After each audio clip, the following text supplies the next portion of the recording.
Saudações a todos, eu sou o professor Franco Rodrigues Marini, sou professor dos Polos Duque de Caxias e de Nova Iguaçu. Nessa aula de hoje, vamos dar continuidade ao estudo de geometria espacial. Hoje vamos estudar sobre pirâmides e cones. Para começar, vamos pensar como é construída uma pirâmide. Inicialmente, eu tenho o plano alfa, e nesse plano alfa eu construo uma região poligonal. Nesse caso, eu construí o polígono ABCDE. Além disso, eu considero outro ponto exterior ao plano alfa. Esse ponto eu vou chamar de V, ponto V. A reunião de todos os segmentos de reta que tem por extremidade esse ponto V e um ponto pertencente à região poligonal vai formar uma pirâmide. Nesse caso, é a pirâmide ABCDEV. Inicialmente, temos que a base da pirâmide será a região poligonal construída. No caso, é a região poligonal ABCDE. Observamos também que as faces laterais da pirâmide são triângulos e que tem o ponto V como o vértice comum a todos esses triângulos. E, por sua vez, este ponto V é considerado o vértice da pirâmide. A altura da pirâmide será a distância desse ponto V, do vértice da pirâmide, até o plano da base. Já podemos constatar que, dado uma pirâmide qualquer, podemos afirmar que a área lateral de uma pirâmide será a soma das faces triangulares laterais. E a área total dessa pirâmide será a soma da sua área lateral mais a área da base. Vamos agora focar num tipo de pirâmide especial. Chamamos de pirâmide regular. Vamos analisar agora a sua construção. Inicialmente, vamos construir um polígono regular contido em um plano alfa. Se é um polígono regular, então existe um ponto O que é o centro desse polígono. Por esse ponto O, vamos traçar uma reta perpendicular ao plano alfa. Além disso, vamos considerar também um ponto V pertencente a essa reta perpendicular. Podemos afirmar também que a distância dos vértices do polígono até o ponto O é a mesma. Observe o seguinte: se a distância de qualquer vértice ao ponto O é a mesma e a distância do ponto O ao ponto V é constante, eu posso afirmar também que a distância de qualquer vértice do polígono ao ponto V também será a mesma. Através dos vértices do polígono e do ponto V, posso construir uma pirâmide. No caso, é a pirâmide ABCDEFV.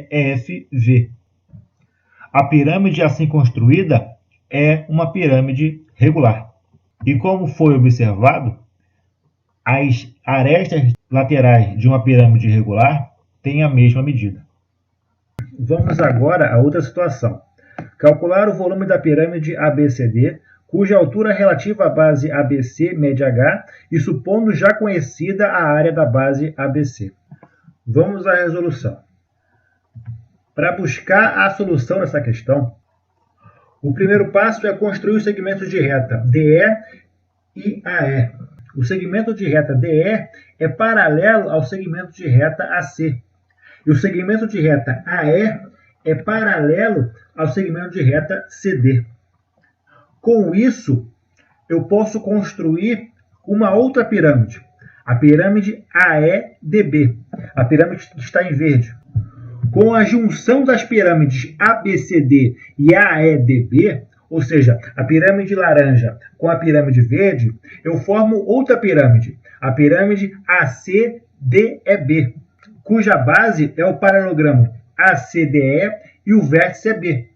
Observe também que a face comum às pirâmides ABCD e AEDB, ou seja, a face comum às pirâmides laranja e verde, cortam a pirâmide maior ACDEB pela metade. Isso permite concluir que o espaço ocupado pela pirâmide ABCD é equivalente ao espaço ocupado pela pirâmide AEDB. Ou seja, o espaço ocupado pela pirâmide laranja é equivalente ao espaço ocupado pela pirâmide verde. Isso quer dizer que o volume da pirâmide ABCD é equivalente ao volume da pirâmide AEDB.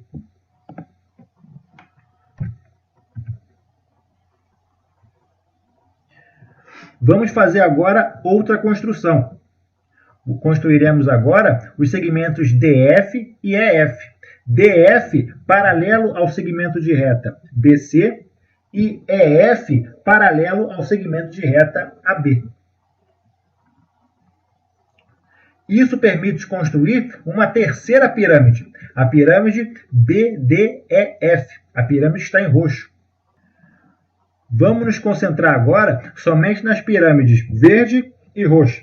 Ou seja, vamos nos concentrar agora somente nas pirâmides AEDB e BDEF. Observe que essas duas pirâmides juntas formam uma pirâmide maior, a pirâmide AEFBD, cuja base é o paralelogramo AEFB e o vértice é D.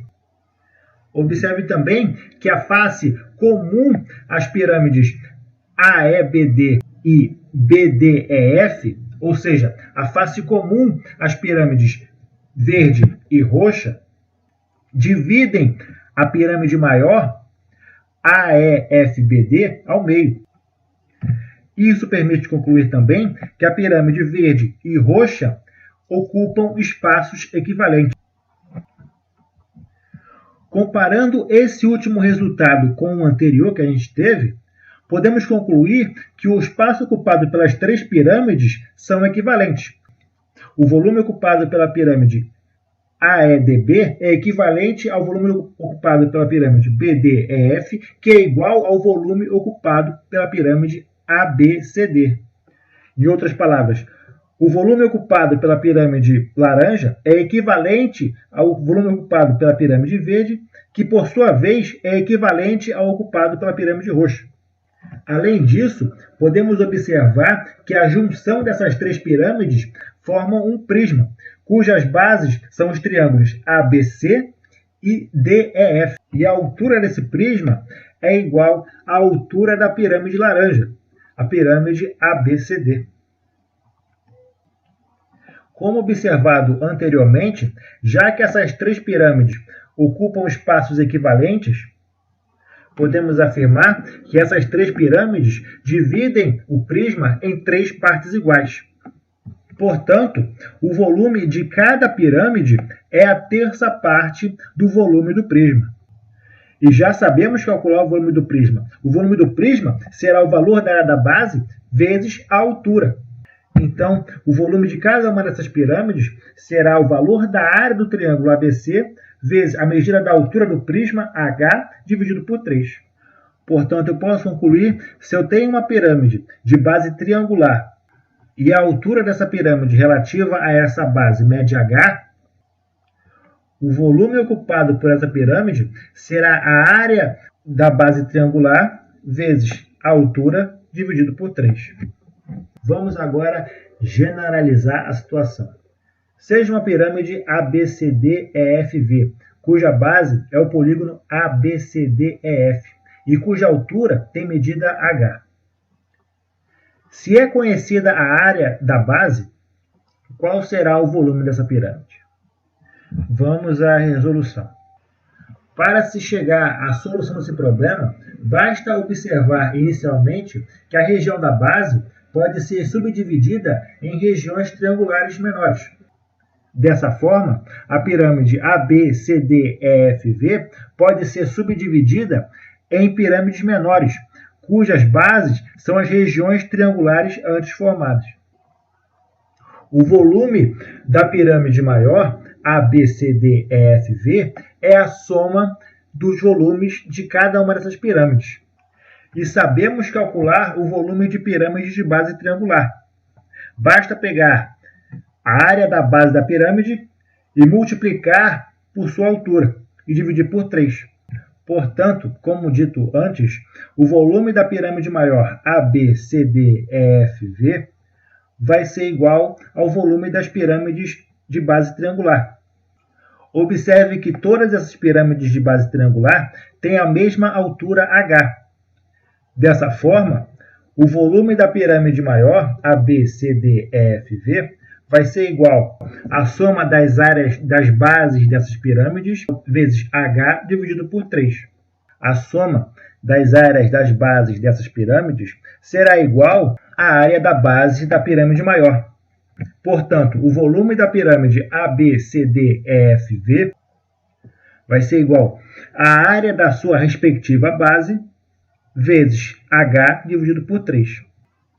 Podemos generalizar essa ideia e concluir que o volume de uma pirâmide cuja base é um polígono qualquer e a altura relativa a essa base mede h sempre será dado pelo produto da área da base vezes a altura dividido por 3. A partir de agora, iremos estudar sobre os cones, em especial os cones circulares retos. Iremos agora analisar a sua construção. Inicialmente, dado um plano alfa, eu vou considerar dois pontos, um ponto A e outro ponto V. O ponto A pertence ao plano alfa e o ponto V é exterior a esse plano. Através do ponto V, vou traçar primeiramente uma reta perpendicular ao plano alfa. A interseção dessa reta com o plano alfa se dá no ponto O. Observe que com os pontos A, O e V é possível construir o triângulo AOV. E esse triângulo é retângulo em O. Ao rotacionar esse triângulo em torno da reta perpendicular traçada, eu formo dessa maneira um sólido. Esse sólido é conhecido como cone circular reto. É pela maneira como esse sólido foi construído que o cone circular reto também é considerado um tipo de sólido de revolução. Esse nome, sólido de revolução, se dá em referência à rotação realizada pelo triângulo AOV em torno da perpendicular. Com base na construção antes feita, podemos citar os elementos principais de um cone circular reto. O primeiro elemento que podemos destacar é a base. A base do cone circular reto é o círculo de centro O, cujo raio é a distância de O até A.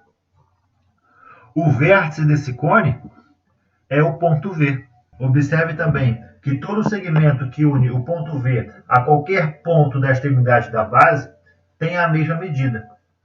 Cada um desses segmentos será a geratriz do cone. E a altura desse cone será simplesmente a distância do ponto V, do vértice do cone, até o plano da base. Outro ponto a se observar é que, dado um cone circular qualquer, podemos tomar a sua superfície lateral e a superfície da base e planificá-las. Formo, portanto, como superfície lateral, um setor circular de centro V e o raio desse setor será a medida da geratriz do cone. E a superfície da base será um círculo de centro O e raio R. Vamos agora calcular a área lateral de um cone circular reto. Observe inicialmente que a superfície lateral de um cone circular reto, quando é planificada, tem a forma de um setor circular de raio G, que é a medida da geratriz desse cone circular. Para uma melhor organização, estabeleceremos a partir de agora o arco PQ como sendo o arco desse setor circular. Podemos afirmar que o comprimento PQ representa a circunferência da base circular do cone. Também podemos afirmar que esse mesmo arco PQ está contido na circunferência cujo centro é V e o raio é a geratriz do cone circular, G. Para calcular a área desse setor circular, basta lembrar da proporcionalidade existente entre o valor da área do setor e do seu respectivo arco. Com isso, podemos escrever a seguinte relação. Eu posso escrever que a área do setor circular está para o comprimento do seu respectivo arco, assim como a área do círculo de raio G está para o comprimento da sua respectiva circunferência. Já que o arco PQ representa a circunferência da base do cone, o comprimento do arco PQ vai ser igual ao comprimento da circunferência da base do cone, cujo raio é R. O comprimento do arco PQ, então, será 2π vezes R. Posso escrever, então, que a área do setor dividido por 2π vezes R é igual a π vezes G ao quadrado dividido por 2 vezes π vezes G. A área do setor, portanto, será π vezes G ao quadrado vezes 2 vezes π vezes R dividido por 2 vezes π vezes G. Simplificando essa expressão, temos então que a área do setor será π vezes R vezes G. Dessa forma, a área lateral de um cone circular reto será igual à área do setor antes visto. Ou seja, a área lateral de um cone será igual a π vezes R vezes G, em que esse R é o raio da base do cone e G representa a medida geratriz do cone. Vamos agora a outra situação. Dado um cone cujo vértice é o ponto V e a base é um círculo de centro O e raio R, como calcular o volume desse cone? Para isso, vamos analisar uma sequência de pirâmides cujo vértice é V e cuja base é um polígono regular inscrito em uma circunferência de raio R. Observe inicialmente uma pirâmide cuja base é um polígono de 3 lados. Em seguida, há uma pirâmide cuja base é um polígono de 4 lados. Agora é uma pirâmide cuja base é um polígono de 5 lados. Em seguida, uma pirâmide cuja base é um polígono de 9 lados. Agora, uma base cujo polígono é de 15 lados. E agora, uma base cujo polígono é de 20 lados. Observe que quanto mais lados tem a base de uma pirâmide, mais a sua forma se aproxima da forma de um cone circular. Ou seja, se aumentarmos o número de lados da base de uma pirâmide indefinidamente, cada vez mais próximos chegaremos da forma de um cone circular. As observações antes feitas nos permitem induzir que, para calcular o volume de um cone circular, a procedência é a mesma para calcular o volume de uma pirâmide. Basta tomar a área da base, multiplicar pela altura e dividir por 3. Observe que a base de um cone circular sempre será um círculo de raio R. Ou seja, a área da sua base será π vezes R ao quadrado. Então, para calcular o volume de um cone circular, basta pegar π vezes a medida da sua base ao quadrado vezes a medida da altura do cone e dividir por 3. Com isso, encerro a aula aqui. Bons estudos a todos.